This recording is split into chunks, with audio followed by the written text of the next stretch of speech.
Hi, my name is Chen Lok-yong. It is currently 12:24 a.m. I just drank coffee from a local roadside coffee stall and I'm editing this video to show you my experience in a Fossa Club event called the prestigious Tragedy. Let's go.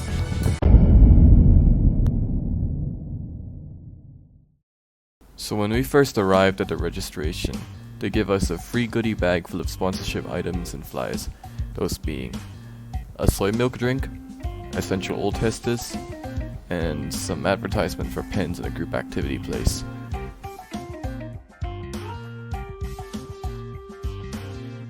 They then separated us into groups.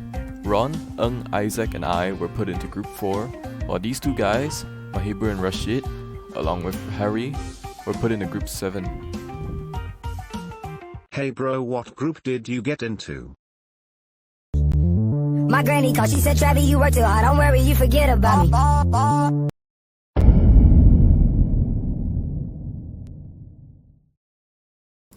So, a brief introduction to this event. It takes place in a fictional school called Starspire Academy. The body of a professor named Henry was found in his office with white powder on his fingertips. We were then given a list of 7 suspects. Dr. Harrington, a prodigy of science, students know him as the trophy polisher due to how much he brags about his achievements over the years.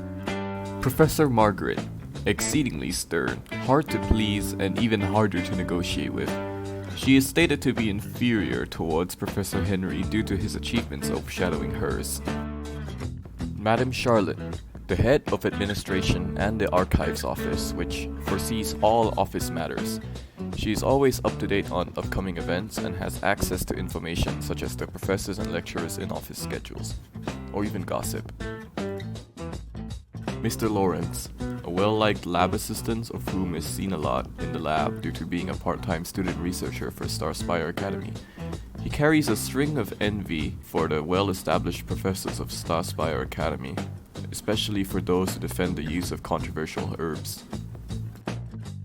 And now for the 3 students, Victor, Penelope, and Sophia. Victor is a highly intelligent person who dreads failing.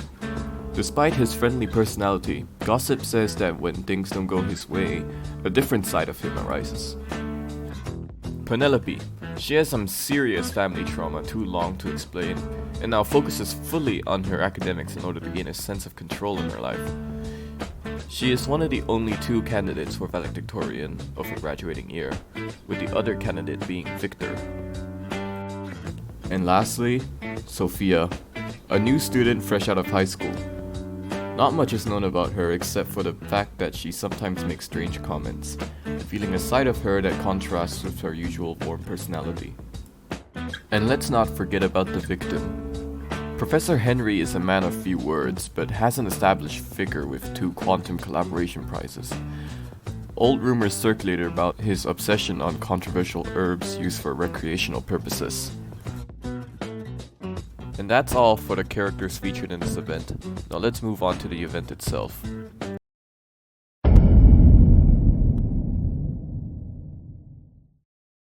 Shortly after the introduction, we were then assigned team runners whose task it is to escort the teams into their respective locations at a time. With our map looking like this, we were first headed to C403. When we arrived, we found that the room was littered with scraps of paper all over the place. We were then tasked with locating and securing the right pieces of evidence in order to proceed to the next level. Room 2 was pretty similar, as it is another scavenger hunt. This room is also occupied by Professor Margaret, but we didn't know at the time that we had to interrogate her for information as we thought she was an invigilator for the event. Room 3 was different. Our task was to squeeze as much information out of Dr. Harrington as possible. But first, we had to play a game of 2 truths and 1 lie using supposed evidence. Afterwards, we discovered that Penelope was seen leaving the lab around an hour before Henry passed. Then there was room 4. Here we had to interrogate the students one by one, starting with Victor, who offered insight on where he was during Henry's death. Apparently, he was studying in the library because he failed one of his projects from Henry's class, even though he worked hard on it. Next, we have Penelope. She also claims to be in the library at the time of death, but doesn't seem to notice Victor as she is unfamiliar with him. And the last of the students, Sophia. She says that Professor Henry was her high school teacher and claims to have no reason to harm him. After the interrogations, we then moved on to room 5, where we meet Madame Charlotte. To be able to interrogate her, we had to pass 2 games. One is a scavenger hunt, and the other being a tongue twister challenge. Afterwards, we learned from Charlotte that Henry was researching some kind of herb starting with the word mortalis. The next room we went into had a couple of police investigators, where we had to play another game. The objective of this game is to identify the true evidence out of a list of false evidences. A reward for beating this stage is the police report documenting Henry's time of death and how he died. On the last level we find Mr. Lawrence, where we had to match elements on the periodic table to spell a message.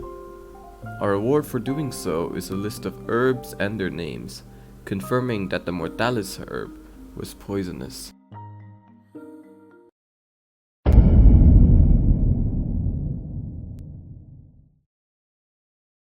After all the investigating was done, all groups gathered back in the C301 and our runners each were given a Google form link to fill in information regarding who we think was the perpetrator. Our team guessed Mr. Lawrence, but turns out the murderer was actually Penelope. Apparently, she switched a non-toxic herb with a poisonous herb when Henry was gone to use the bathroom. And that's why Henry seemingly willingly touched the harmful substances and passed out in his own office.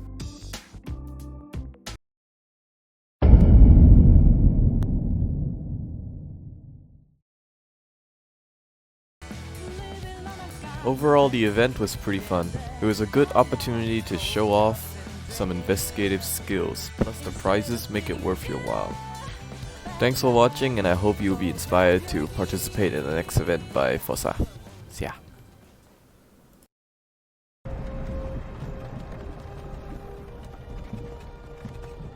Hey, you. You're finally awake.